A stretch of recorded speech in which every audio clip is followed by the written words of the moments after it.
五星照五方，五行化武器，前方开天路，武器界神通，茅山教法第20，五鬼搬山教。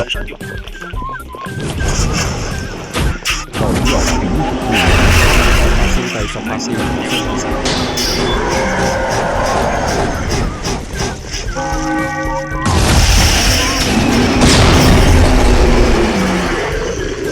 林教法第18招第16招，一叫開天門。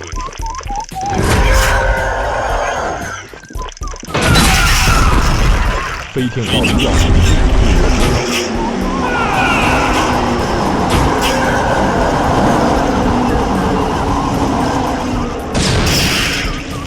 江湖18招第14招打魚猛法。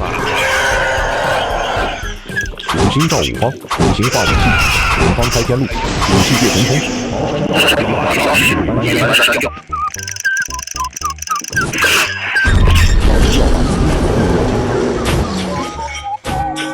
江湖18招第18招坐身吊。